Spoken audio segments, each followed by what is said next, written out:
The Liebherr LH24 is a materials handling machine, and as the name suggests, it weighs around 24 tonnes. This model from Conrad was a new release for the Bauma 2013 exhibition, and it comes in a Liebherr branded box.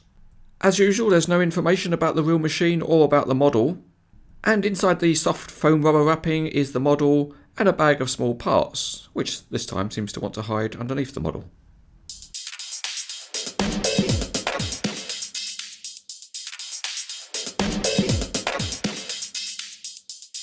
The bag contains 3 mirror assemblies and an aerial to fit, and there's nothing to tell you where to fit them. So there's a little bit of a game to play to work out where they go. The first one is easy enough. The double mirror goes on the grab rail on the front of the cab. And the roof aerial's easy enough too, because there's a hole at the back of the cab where it goes.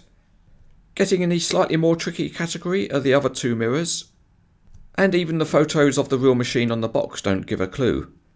But once you find the holes, then it's fairly obvious where the mirrors go. The first one is this large one that goes on the top of the body. And it works quite well because you can rotate it in to narrow the transport width if you put it on a low loader. The hole for the last mirror is hardest to find, but it's located at the bottom of the handrails at the front. And again, it's straightforward to push it in place, and it's not too loose that it drops out.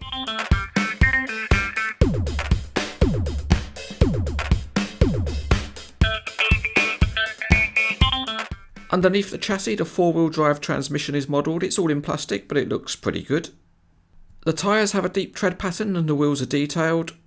But one thing that is a little unusual is that most of the stabiliser assembly is also plastic. The use of plastic also seems to extend to the upper part of the cab, although it does allow some finer detailing. The seat and controls inside all look good. The body casting is good, the silver grab rail is metal, and the grille on the side is formed by graphics. In fact, the graphics are a good point on the model because there are small warning signs, and the lights at the rear have small plastic lenses. One point to note is that the mirrors don't have silvered surfaces, although that's rarely noticeable in most viewpoints. The modelling of the hydraulics is very good, and there are small hoses running to the bottom of the main boom rams. The top of the body is interesting with the use of silver paint to highlight details. And there's a mass of hydraulic hoses and cabling. The hoses and cables are of a very good standard on this model, and they're made of nice soft rubber. And that makes it all seem more realistic. The density and complexity of hoses on the main boom certainly add to the interest of the model. The boom and the stick are generally very good because they have detailed casting and small graphics to enhance the look. The hoses run right down to the grab, and it has metal perforated jaws mounted on a plastic holder.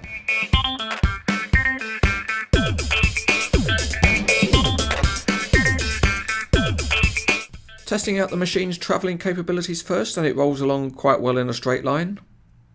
The wheels are slightly stiff on their bearings, but they do roll individually. And at the front, the axle has dual functionality. It both oscillates and it can steer.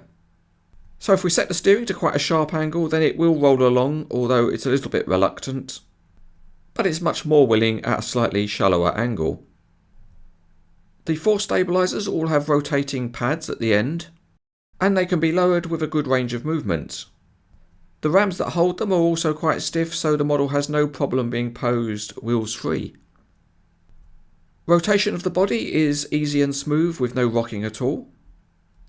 And another feature that's always nice to see on a model like this is the elevating cab.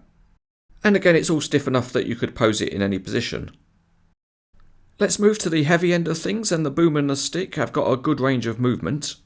And there's plenty of stiffness in the hydraulic rams, so they'll hold any pose that's set. So hopefully you won't find yourselves with a drooping member.